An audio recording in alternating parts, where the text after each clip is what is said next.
Our channel Chetty vlogs. ఈరోజు చాలా ముఖ్యమైన టాపిక్ గురించి మనం మాట్లాడబోతున్నాం. అవే సైబర్ స్కామ్లు. చాలామందికి తెలియకపోయినా వీటికి బలవుతున్నారు.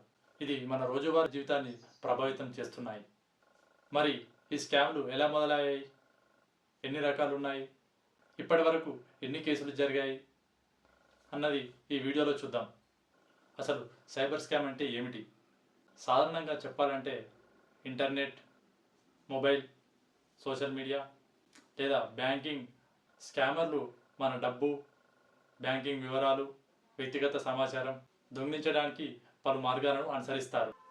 అసలు సైబర్ స్కామ్లు ఎలా మొదలయ్యాయి? 1990 దశకంలో ఇంటర్నెట్ అందుబాటులో వచ్చిన తర్వాత ఫిషింగ్ స్కామ్లు మొదలయ్యాయి. AOL లాంటి ఈమెయిల్ సర్వీసుల ద్వారా పాస్వర్డ్లని దొంగిలించడానికి దీన్ని ఉపయోగించారు. అప్పటి నుంచి టెక్నాలజీ అభివృద్ధి చెందడంతో సైబర్ స్కామ్లు కూడా కొత్త రూపాలు అల్లుకున్నాయి. అయితే సైబర్ స్కామ్లు ఎన్ని రకాలు చూద్దాం. ఇప్పటి వరకు చాలా రకాల సైబర్ స్కామ్లు వెలుగులోకి వచ్చాయి. ఒకటోది వచ్చేసి ఫిషింగ్ అండ్ OTP స్కామ్స్. నకిలీ SMS, మెయిల్స్ పంపడం, identity theft, Aadhaar card, pan card, SIM కార్డులు నకిలీ వ్యక్తులు ఉపయోగించడం. డిజిటల్ అరెస్ట్ స్కామ్, పోలీసులుగా నటించి డబ్బును వసూలు చేయడం. నాలుగోది ఇన్వెస్ట్మెంట్ ఫ్రాడ్స్, హై రిటర్న్స్ అనే పేరుతో డబ్బును దోచుకోవడం. ఐదోది సోషల్ మీడియా ఫ్రాడ్స్, వాట్సాప్ కానీ, ఫేస్బుక్ కానీ, ఇన్స్టాగ్రామ్లలో ఫేక్ ప్రొఫైల్స్ సృష్టించి బ్లాక్మెయిల్ చేయడం లేదా డబ్బులు వసూలు చేయడం. ఆరోది UPI లేదా బ్యాంకింగ్ ఫ్రాడ్స్. వీళ్ళు నకిలీ లింక్స్ పంపి మీ డబ్బు కట్ అయిందని చెప్పేసి ఈ క్లిక్ చేయండి అని చెప్తారు. అలాగే OTP మోసాలు కూడా వీళ్ళు చేయడం జరుగుతుంది. ర్యాన్సమ్వేర్ లేదా మాల్వేర్ స్కామ్స్. వీళ్ళు పలు లింక్స్ ద్వారా మన మొబైల్లోకి ఆ మాల్వేర్ని ప్రవేశించి వీళ్ళు నకిలీ లింకుల ద్వారా మన డాటాను చోరీ చేసి డబ్బు అడగడం లేదా మన డాటా చోరీ చేసి బ్లాక్మెయిల్ చేయడం. ఇక 8వ వచ్చేస్తే పిక్ బచ్చరింగ్ అంటారు దీన్ని, లేదా లవ్ స్కామ్స్ అంటారు. దీని మీనింగ్ ఏంటంటే ఫేక్ రిలేషన్షిప్ పెట్టుకొని మోసం చేయడం. అంటే మన ప్రైవేట్ ఫొటోస్ ఉంటాయి కదా, అవి చూపించి డబ్బు ఆశ చూపడం లేదా ప్రైవేట్ ఫోటోస్ చూపించి బ్లాక్మెయిల్ చేయడం అన్నమాట. ఇలా ప్రతి సంవత్సరం కొత్త స్కామ్లు వస్తూనే ఉన్నాయి. మీ అందరికి తెలిసిందే. మనం ఏదైనా అప్పుడు సెకండ్ హ్యాండ్లో ఫోన్లు కానీ ఏదైనా కొనాలనుకుంటే OLXలో చూసేవాళ్ళం. 2015-16 ఆ టైంలో ఇవి చాలా జరిగేవి.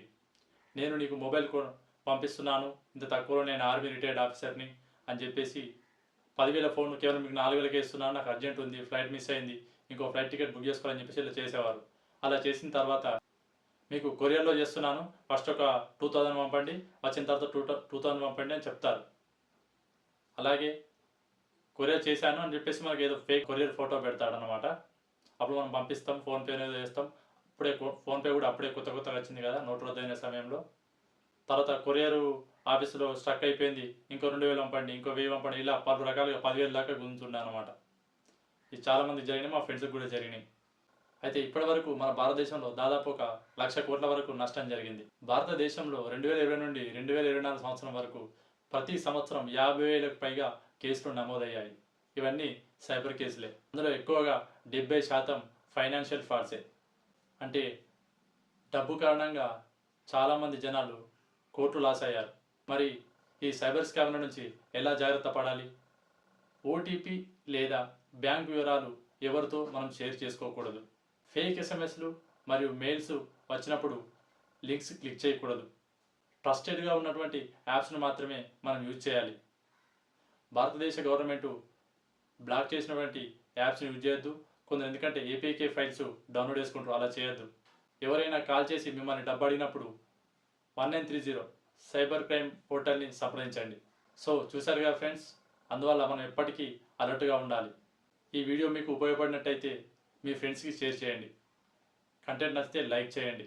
ఇలాంటి మరిన్ని వీడియోలు మీరు చూడాలనుకుంటే మన చెట్టి వ్లాగ్స్ని సబ్స్క్రైబ్ చేయండి. తర్వాత వీడియోలో కలుద్దాం. సేఫ్గా ఉండండి. అందరికీ బాయ్. మీ చెట్టి వ్లాగ్స్.